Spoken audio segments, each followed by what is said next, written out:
Ahoy, shipmates! It's the Golden Horizon.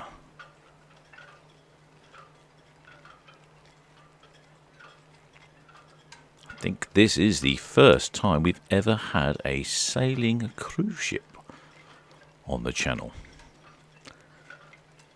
And I think we couldn't have picked a better ship to start with. Not in service yet, the Golden Horizon is due to have her first passengers in the up and coming weeks. At the moment she's down here in Cowes, just off the Isle of Wight. There we go. Thought I'd get to take this opportunity and take a couple of snaps. Quite a tricky vessel to take pictures of. With the tall masts. In fact, she is the tallest sailing ship in the world. But unlike my normal cruise ships, this one is stationary and keeping still, which is sort of handy.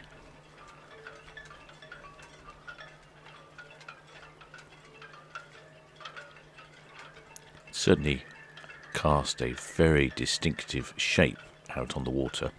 I'm going to go for a straight on one here. I did take quite a few and went up and down, and I found this one very satisfactory with the horizon going between the elements towards the top of the mast. Very unusual looking ship.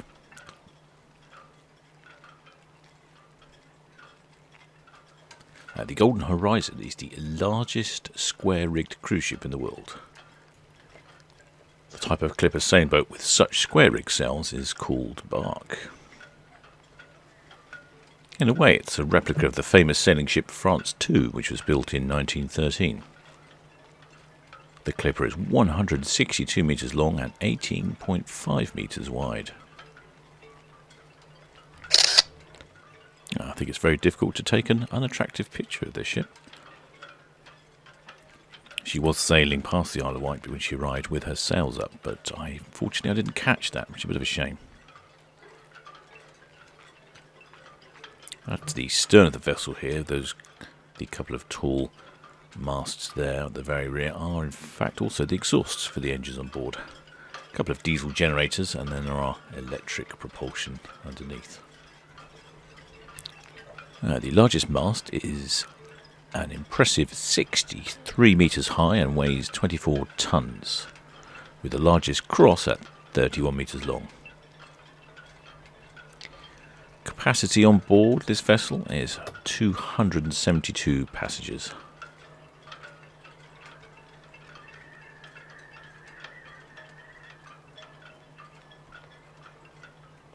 The plan for this sailing vessel is not to be a port-to-port vessel, but a in-and-out vessel. So she'll arrive at one port and then proceed to the next port and so forth. I'm not sure how that plan is working out at the moment with the pandemic and so on. In fact, you can just about see the exhaust gases coming out of that mast. I'm trying one into the sun here. I don't normally like shooting into the sun, but I was hoping for a bit of shadow. Oh, that's not bad at all. I like the colours. Lovely colours on the water there. Lovely masts. Could be somewhere in the Caribbean, that one.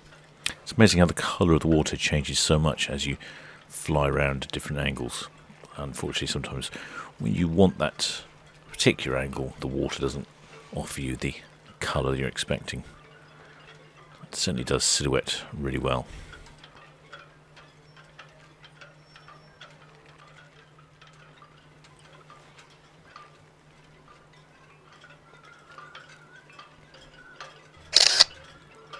I took a number of photographs in the rear there, and I think this one came out my favourite.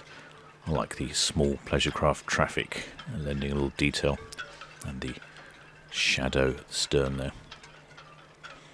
Get a bit of a vantage point from this view of what's up on deck. There appears to be a number of hot tubs and swimming pools, which doesn't seem like the sort of thing you'd find on a sailing boat, does it? I think I'm going to take a lovely aerial one right on above here. You can tell how tall she is, because I'm at the maximum I can fly, and I can't really get much above her.